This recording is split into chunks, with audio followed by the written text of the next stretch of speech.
Hello, সবাই কেমন আছো? আজকে তোমাদের সাথে যে ব্লগটা শেয়ার করছি এটা ছিল গতকালকের ব্লগ। তো আমি গতকাল সন্ধ্যা ৬টা ৬:৩০টার দিকে আয়ুষকে নিয়ে পার্কে গিয়েছিলাম খেলা করাতে। এবার দেখো পার্কে গিয়ে দেখি পুরো পার্ক ফাঁকা, জাস্ট ২-৩ জন আছে।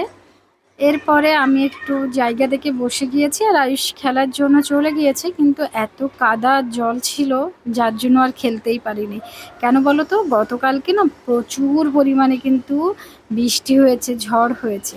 আচ্ছা, এই যে আকাশটা দেখতে পাচ্ছ, দেখে মনে হচ্ছে না শরতের আকাশ? আমার মনে হয় যেহেতু গতকাল ভীষণ ঝড় বৃষ্টি হয়েছে, তো তার জন্য আকাশটা একদম পরিষ্কার দেখাচ্ছে। আর যে গাছের যে পাতাগুলো গাঢ় সবুজ রঙের দেখাচ্ছে, মানে পরিবেশটা জাস্ট একদম চেঞ্জ হয়ে গিয়েছে একদিনের বৃষ্টিতে।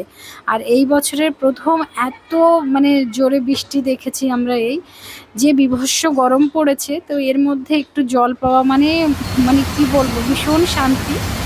তো এই যে তোমাদের সাথে আমি গতকালকে ব্লগটাই শেয়ার করছি, তার আগের দিনে যে ঝড় বৃষ্টি হয়েছে না, সেটা ভীষণ ঝড় বৃষ্টি হয়েছে ৭টা ৭:৩০ নাগাদ। এই ঝড় বৃষ্টি হঠাৎ করে মানে ১-২ ফোঁটা জল পড়তে পড়তেই কিন্তু হঠাৎ ঝড় আর তার সাথে প্রবল বেগে বৃষ্টি হয়েছে। তো এর জন্য একটু আমাদের পরের দিন মানে গতকালকে কিন্তু ওয়েদারটা হালকা একটু ঠান্ডা ছিল, প্রচণ্ড গরম পড়েছে না। তো গতকালকেও কিন্তু সেমভাবে রাত ১১টার দিকে ওরকম ঘন্টাখানেক মতো ভীষণ ঝড় বৃষ্টি হয়েছে। তো আয়ুষের বাবার তো অফিস থেকে আসতে অবশ্যই অসুবিধা হচ্ছে, অফিসটাও অনেক দূর, বাইকে করে আসতে গিয়ে পুরোটাই ভিজে গিয়েছে।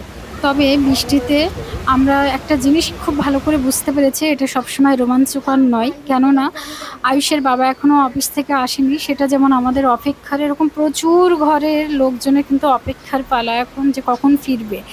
আর কিছু মানুষের জন্য রোমাঞ্চকর, তবে অনেক লোক আছে যাদের জন্য খুবই কষ্টকর। আয়ুষকে স্কুলে দিতে যাওয়ার সময় দেখি অনেকের ঘর বাড়ি নেই, তারা কিন্তু রাস্তার পাশে তাঁবুর মতো করে থাকে। অবশ্যই এদের জন্য এটা কষ্টকর ছাড়া তো আর কিছুই না।